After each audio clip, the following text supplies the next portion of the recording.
para comprender lo que significa la distribución de las presidencias de las comisiones y entender este gesto del presidente Pedro Castillo, hemos invitado a uno de los principales expertos que tenemos en nuestro país sobre sistema electoral, sobre funcionamiento de las instituciones, sobre ciencia política, Fernando Tuesta, quien es profesor de la Universidad Católica. Fernando Tuesta, buenas noches y bienvenido a RPP.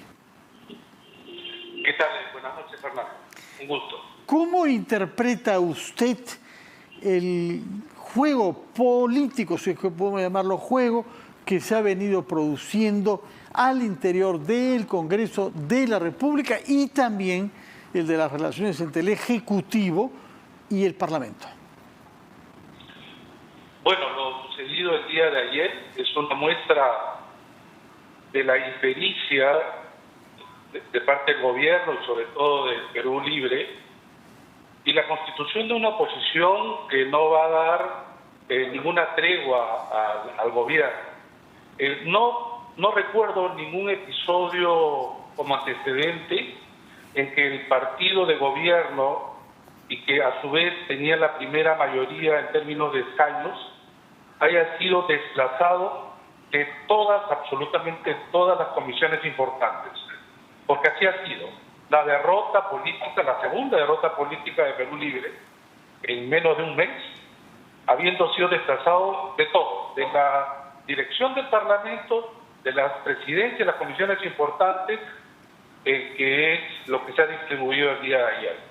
El hecho de que el presidente haya tocado el tema en una inusual visita a la presidenta del Congreso muestra la preocupación del gobierno, pero es parte de este juego tenso que va a tener, esperemos, un desenlace pronto, cualquiera sea la dirección del mismo resultado, porque la incertidumbre crece y esto obviamente abona en efectos negativos incluso en la parte económica.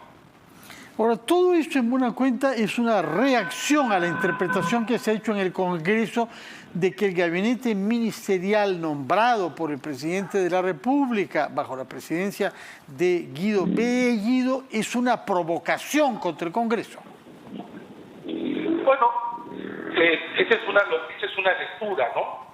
La otra puede ser que este es el gabinete que quería pues el gobierno, que tiene todo el derecho de constituirlo.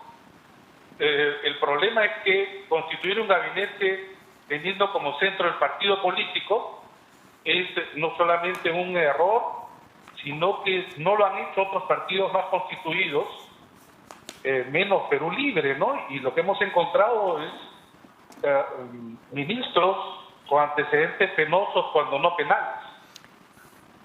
Ahora, mientras estos problemas suceden en el Congreso de la República, la pérdida de todas las comisiones importantes, en particular, como lo ha dicho usted, hay problemas serios en varios ministerios y otras instituciones públicas porque manifiestamente no han sabido nombrar funcionarios públicos que respondan a las exigencias del puesto. Totalmente. O sea, cada día aparecen en los medios de comunicación antecedentes, como he señalado hace un rato, que demuestran no solamente poco conocimiento de gestión pública, sino del campo en donde han sido designados. Ya hay como 6, por lo menos, altos funcionarios que no han sido ya nombrados ni designados porque ya su sola presencia causaba rechazo amplio, ¿no? Yo creo que esa es la muestra de lo que es el gobierno, ¿no? Gobierno con serias limitaciones, contradicciones y problemas. De acuerdo, y en realidad todo comienza con el nombramiento del propio primer ministro Guido Bellido, puesto que el señor Bellido no cesa de hacer declaraciones o de tomar actitudes que irritan, por ejemplo, esto que ha dicho ahora sobre el presidente del Banco Central, que solamente podría quedarse si es que trabaja para las mayorías, porque si no, no sirve. En momentos en que todo el mundo observa con inquietud el alza del dólar y que parecía haberse forjado un consenso en torno al interés del país de que Julio Velarde permanezca en la presidencia del BCR. Mira, Fernando, parece que el gobierno no se da cuenta de su ubicación en el tablero político. Este es un gobierno no solo minoritario, sino es un gobierno débil.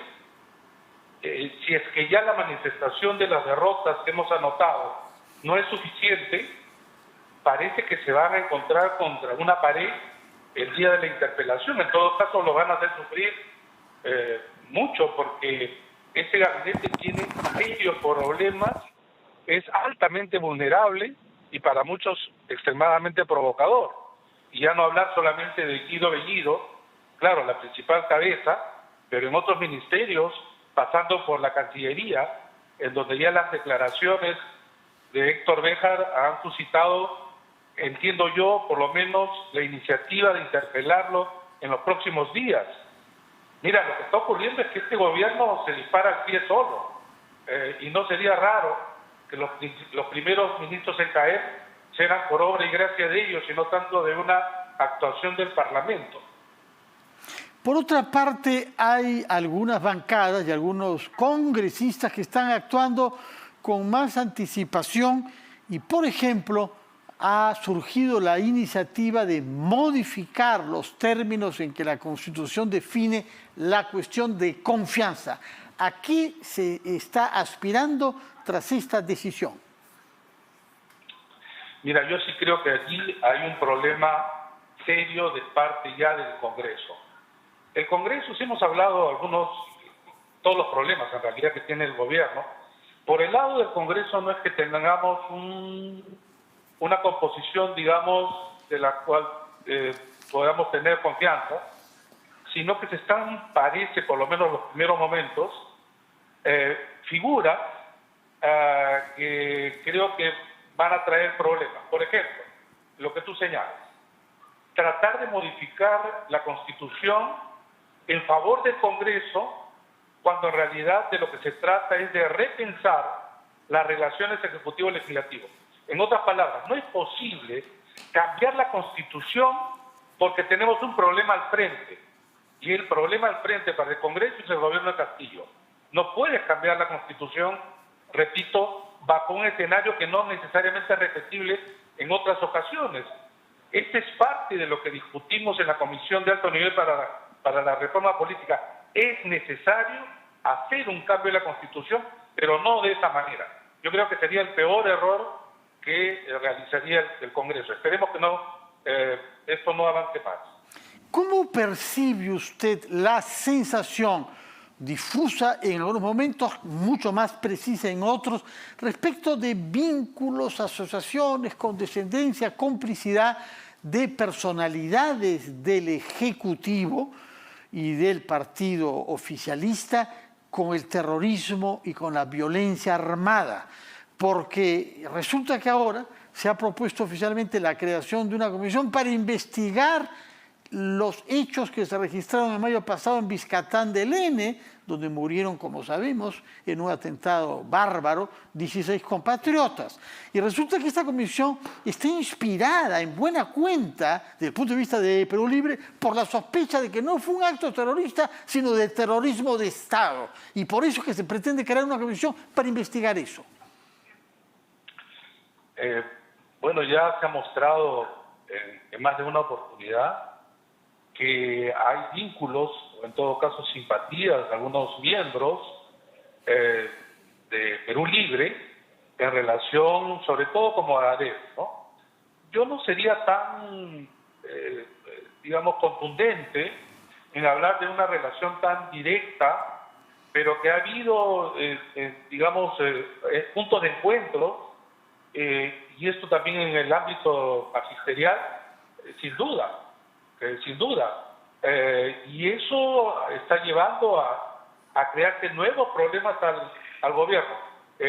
Indudablemente lo que tú señalas es una manifestación de esta ambivalencia, por lo menos en algunos cuadros directivos de Perú Libre. Ya hemos visto el propio canciller, la referencia que hace sobre los países del ALBA o ex-ALBA, sobre Sendero Luminoso y su origen. Todo esto en realidad abona a un serio problema de un gobierno que tiene que gobernar y que tiene un mandato de 5 años, y que sin embargo empieza mal por sus propios méritos, y al frente tiene una oposición que, hay que decirlo también, ha alimentado posiciones también radicalmente de derecha, conservadoras, peligrosas también. En realidad, siempre los extremos se alimentan. Permítame, por favor, ir a una breve pausa, después de la cual quisiera preguntarle cómo juzga usted el hecho de que en estas circunstancias que ha descrito usted hasta ahora se anuncie el lanzamiento de un nuevo partido político que aspira, se nos dice, a contribuir junto a Perú Libre con la gobernabilidad. Y es el partido, en realidad, que procede del sindicato de maestros que lideró en su momento Pedro Castillo hace 4 años y que ha sido rápidamente reconocido por el actual Ministerio de Trabajo. Nos da su opinión sobre este nuevo partido magisterial y popular después de una breve pausa, por favor, profesor Tuesta. Estamos conversando con el politólogo Fernando Tuesta, que nos ha explicado cómo percibe él críticamente el desempeño del Ejecutivo y del partido oficialista en el Congreso. Ahora le hemos planteado la pregunta respecto de la creación de un partido nuevo que estaría integrado, sobre todo por lo que sabemos, por miembros de la bancada oficialista. A partir de ahí, ¿no? Esos 13 maestros. Su opinión sobre esta iniciativa. Tengo la impresión, Fernando, que en realidad esta es la primera manifestación de autonomía o de creación de una autonomía política de parte del presidente Castillo. Hasta ahora hay toda una discusión si Pedro Castillo en realidad es o coincide mucho con Cerrón, que es un subordinado de Cerrón, o es con un coincidente de Cerrón. En cualquiera de los casos, depende de alguna manera de él y de Perú Libre. Perú Libre ha sido el vientre de alquiler de la candidatura de Pedro Castillo. Pero indudablemente hay sectores que estuvieron al lado de Pedro Castillo, que son de su entorno, de su sector, que son los maestros. Y ellos se sienten desplazados, y en el Congreso, por lo menos 13 congresistas, así lo sienten, y han tomado una decisión muy audaz, yo diría, con un problema en adelante para Perú Libre, porque si logran inscribirse, no tanto crear una bancada, porque la bancada lo pueden crear ahora sin tener un partido legalmente inscrito, sino competir, por ejemplo, en elecciones regionales y municipales, y tener un punto de apoyo para las negociaciones internas con Perú Libre. Repito, esto no creo que haya sido visto con entusiasmo, alegría, consideración de parte de Vladimir Cerrón. Yo creo que es, repito, el primer paso de un Pedro Castillo que buscaría un espacio con mayor autonomía. Hay que recordar un antecedente, el caso de Ollanta Humala. Ollanta Humala fue candidato de Unión por el Perú en el año 2006 y al poco tiempo, estando ya, habiendo terminado la elección, inscribió su partido, el Partido Nacionalista, que inmediatamente después se separaron de UPP y para hacer su propio camino. Esto sería quizá un caso parecido. ¿Cuánto tiempo puede tomar constituir un partido propiamente tal? Porque lo que sabemos es que se ha tomado una primera decisión ante el Jurado Nacional de Elecciones, que es la reserva del nombre. Pero hay que buscar las firmas, reunir planillones, etc. ¿Cuánto tiempo toma todo el proceso hasta que propiamente quede inscrito un nuevo partido que ya tiene nombre? En realidad lo que ha hecho este grupo es comprar el kit, o sea, los documentos en la OMPE, y han reservado efectivamente el nombre. ¿Cuánto demora? Depende de la organización, porque ahora ya no existen los planillones para adhesión ciudadana. Ahora lo que existe como requisito es que el partido deba tener alrededor de 24.000 militantes, miembros del partido, y que a su vez estos estén inscritos en comités a nivel provincial a lo largo del país, a lo largo y ancho del país, alrededor de unos 67 comités provinciales. En consecuencia, esto no es poca cosa. Esto exige un nivel de organización, exige inversión de tiempo, dinero, y entonces ese es el reto que tiene este grupo político. No es fácil. Hay que acordarse, por ejemplo, que el caso de Verónica Mendoza y Nuevo Perú no lo consiguieron, teniendo más tiempo. El caso del partido que quiso inscribir Jorge Nieto, que tampoco lograron inscribirlo. Por lo tanto, el entusiasmo hay, pero vamos a ver si es que logran llegar a buen puerto. Acá hay la ventaja de que se está haciendo, no sé si es que usted recuerda precedentes, desde el poder del Ejecutivo, es decir, es el presidente de la República, no el primer ministro, que me imagino que mirará con reserva, sino desconfianza, la formación de un nuevo partido. Pero es el presidente de la República que manifiestamente está detrás de esta iniciativa, ¿no? Sí, pero no se puede hacer uso de los recursos públicos. El presidente no puede aparecer, pues, llamando, por ejemplo, a inscribirse en este nuevo partido, y con mayor razón siendo un gobierno bastante observado, digamos, controlado.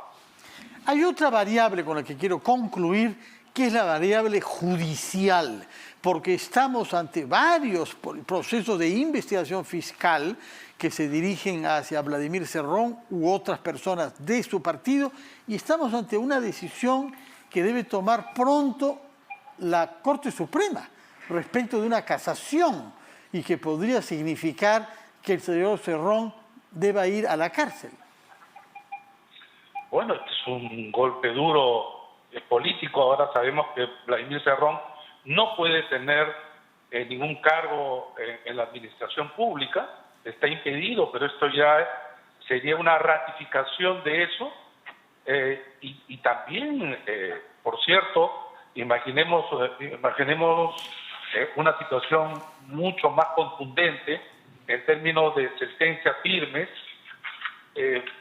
Vladimir Cerrón difícilmente podría salir liberado, no digo ya en términos de proceso, sino político, ¿no? Yo creo que este es un personaje bastante, no solamente controvertido, sino un personaje negativo para el propio gobierno. Ya los índices porcentuales de rechazo que tiene la ciudadanía es muy alto. Vladimir Cerrón no le hace bien al gobierno, pero no le importa. Él tiene su propia agenda y la está impulsando con toda la presión y celeridad que lo estamos viendo. Fernando Truesta, muchas gracias por presentarnos un panorama general que no es muy alentador, pero es lo que es, y usted como analista trata de reflejarlo de la manera más rigurosa y más fría posible. Muchas gracias y muy buenas noches. Gracias a ti, Fernando. Gracias por y muy buenas noches.